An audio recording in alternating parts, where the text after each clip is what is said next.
"Mama, I decided to move back in, and my wife came with me." Those were the exact words that came out of my son's mouth when I opened the door on that Thursday afternoon. He didn't ask if he could. He didn't warn me ahead of time. He just showed up with 2 large suitcases, a backpack slung over his shoulder, and that familiar smile he always used when he needed something from me. Chloe was standing right behind him. She was wearing dark sunglasses, even though the sun was already setting. Her eyes moved slowly across my house, as if she were inspecting every corner, every wall, every detail she didn't like. I didn't say anything in that moment. I just took a step back and let them walk in. But something deep inside me, something that had been asleep for years, suddenly stirred. It was an uneasiness I couldn't explain. A quiet warning I didn't yet understand. I am 70 years old. 70 years I have given everything I had to my family. 70 years of putting others first. Of cooking. Of cleaning. Of caring. Of saving every single penny so my children could have what I never did. My husband passed away 5 years ago. When he left, I thought my life had ended too. For months, I woke up every morning not knowing who I was anymore. I had spent my whole life being someone's wife. Someone's mother. Someone everyone depended on. When that disappeared, I felt empty. Lost. Silent. But slowly, very slowly, I started to find myself again. My friend Joyce helped me more than she knows. She called me every day. She forced me to leave the house. She taught me how to use my phone for more than just answering calls. Now I use WhatsApp. I have Facebook. I even have Instagram, where I post pictures when I go out with my friends. I go to the salon every 2 weeks. I get my nails done. I color my hair a warm chestnut brown that makes me feel alive again. Every morning, I walk in the park with a group of women just like me. Women who decided that life doesn't end at 60. Last year, I took an online baking course. I made new friends. I laughed again. For the first time in my life, I was living for myself. This house is mine. I bought it with my husband's life insurance money. With savings I tucked away over 30 years of working part-time at a fabric store. I chose every brick. Every window. Every plant in the small front garden. It is not a big house. Just 2 bedrooms. A living room. A kitchen. A small backyard patio. But it is mine. And for the first time, it felt like peace. That peace ended the moment my son placed his suitcase on my living room floor. Marcus hugged me quickly. Too quickly. Then he looked around. "This place still smells the same," he said, smiling. Chloe said nothing. She took off her sunglasses and frowned slightly. "So, which room is ours?" she asked. I remember blinking. Once. Twice. "Our room?" I repeated softly. Marcus laughed. "Don't worry, Mama. We'll figure it out." That night, I barely slept. They stayed up late. Laughing. Moving furniture. Opening cabinets. I lay in my bed listening to the sounds of my own house changing. The next morning, Chloe rearranged my kitchen without asking. She moved my spices. She replaced my mugs. She threw away a plate I had owned for 20 years because it was old-fashioned. Marcus started using my car. He didn't ask. He just took the keys. At first, I told myself this was temporary. That they were just going through a hard time. But days turned into weeks. They stopped buying groceries. Stopped paying for anything. Chloe invited friends over. She criticized my curtains. My furniture. My routines. One afternoon, I overheard her on the phone. "We'll fix this place up," she said. "It has good resale value." That sentence stayed with me. Late one night, I went to the kitchen for water. Their bedroom door was slightly open. Marcus said, "Once the house is sold, we can finally breathe." Chloe invited friends over. She criticized my curtains, my furniture, my routines. One afternoon, I overheard her on the phone. "We'll fix this place up," she said. "It has good resale value." That sentence stayed with me. Late one night, I went to the kitchen for water. Their bedroom door was slightly open. Marcus said, "Once the house is sold, we can finally breathe." Chloe replied, "She won't fight it. She's old. We'll put her somewhere nice." I stood there frozen, my hands shaking around an empty glass. In that moment, I understood something painful. They didn't come back because they needed me. They came back because they needed my house. I went back to my room and sat on my bed. I didn't cry. I didn't scream. I just sat there in silence. For the first time in my life, I realized something very clear. If I stayed quiet, I would lose everything. Not just my home, but myself. And that is when I decided I would not disappear quietly. I did not confront them right away. That is not who I am. I have always been the woman who waits, who watches, who hopes things will fix themselves. But something had changed inside me. Not loudly. Not angrily. Just quietly. Every morning, I started noticing things I had ignored before. Chloe stopped calling me by my name. She called me Mama in front of others, but when it was just us, she avoided speaking to me at all. She began locking the bedroom door. She whispered on phone calls. She took notes on her tablet late at night. Marcus stopped sitting with me in the evenings. He used to drink tea with me after dinner. Now he stayed in the bedroom or left the house without telling me where he was going. One afternoon, I tried to talk to him. "Are you both okay?" I asked gently. He didn't look at me. "Yeah, Ma. Don't worry so much." That answer felt like a door closing. The changes in the house became harder to ignore.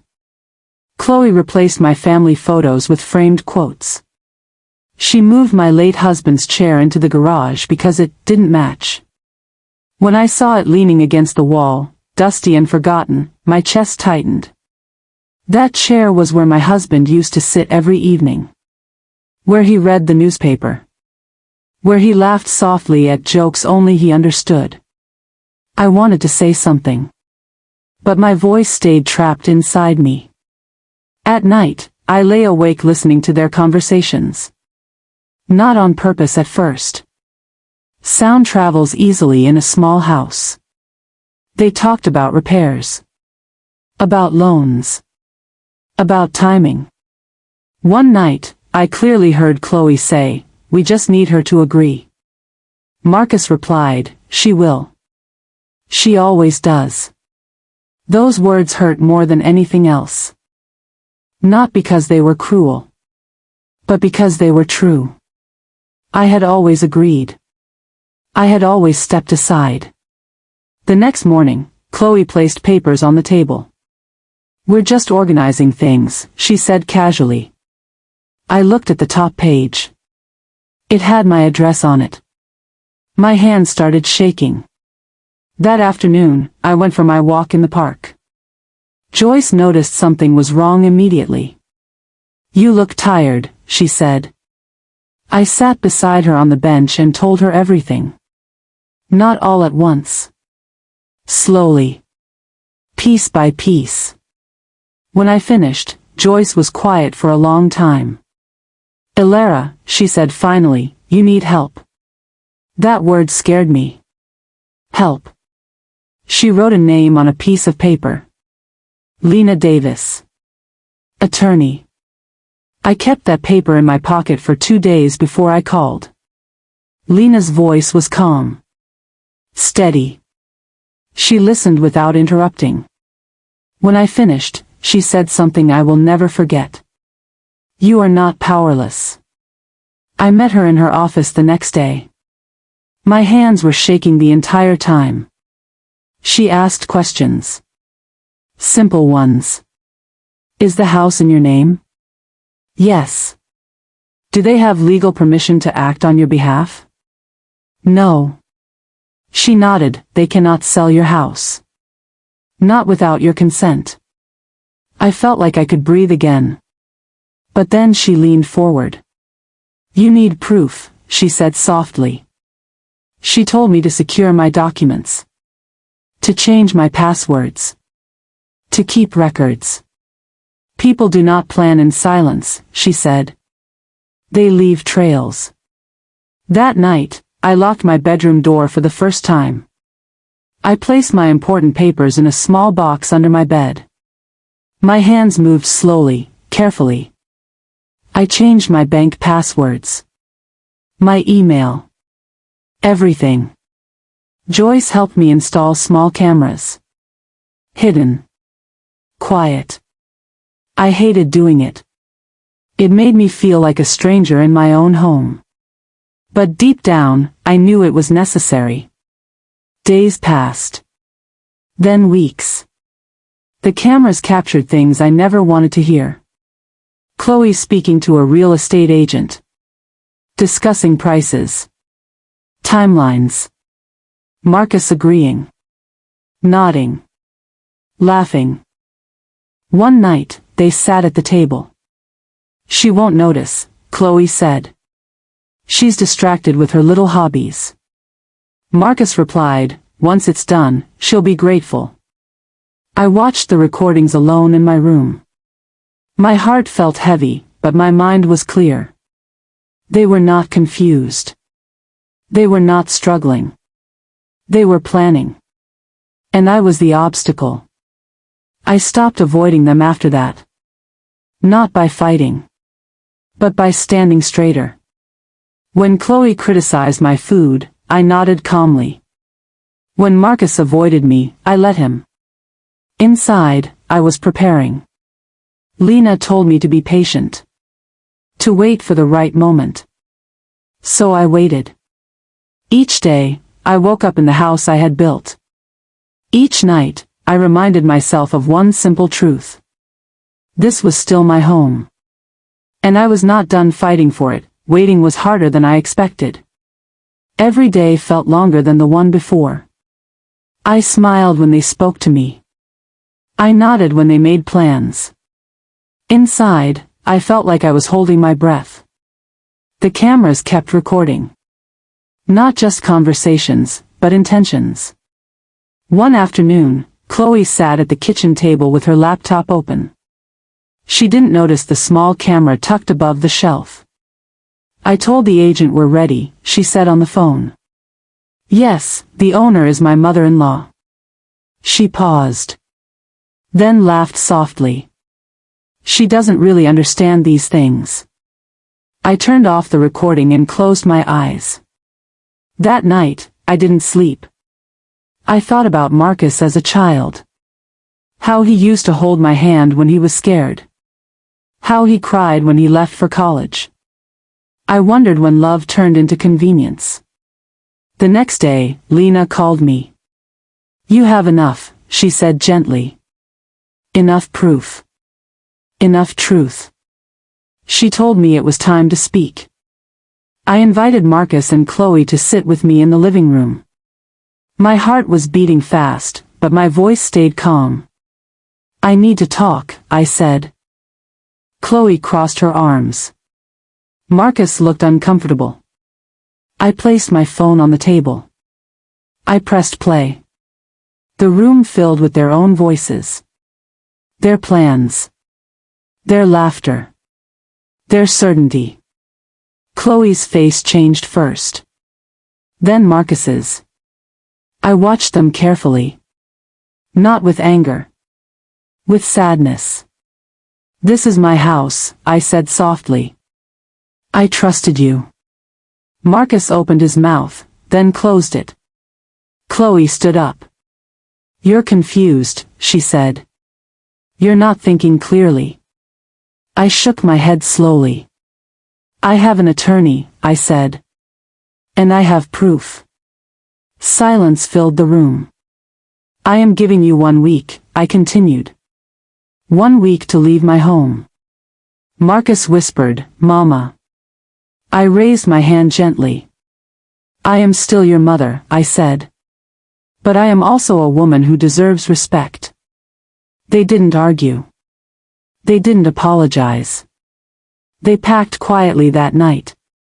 The days that followed were strange. Heavy. Quiet. On the 6th day, a man knocked on my door. He introduced himself as a mediator. "Your son is worried about you," he said. "He thinks you may need help managing things." I smiled calmly. "I already have help," I replied. I showed him the documents. The recordings. He left without another word. That evening, Marcus stood in the doorway. "You didn't have to do this," he said. "I did," I answered that he left. The house was silent again. But this time, the silence felt different. It felt like peace returning. When the door closed behind them, the sound stayed with me for a long time. Not because it was loud, but because it was final. I stood in the hallway for several minutes. My hand rested on the doorframe. My heart felt heavy, but also strangely light. The house felt empty again. Not lonely. Just quiet. That night, I walked from room to room. I touched the walls. The table. The kitchen counter. Everything was where I had placed it. Everything felt familiar again. I brought my husband's chair back inside from the garage. I wiped the dust away slowly. I sat in it and closed my eyes. For the first time in weeks, I slept through the night. The days that followed were gentle. Soft. Unrushed. I cooked for myself. Simple meals. I drank tea in the afternoon and watched the sunlight move across the floor. Joyce came over with fresh bread and hugged me for a long time. Neither of us spoke at first. "You did the right thing," she said finally. I nodded. Not because it felt good, but because it felt true. Marcus didn't call. And I didn't reach out. I needed space.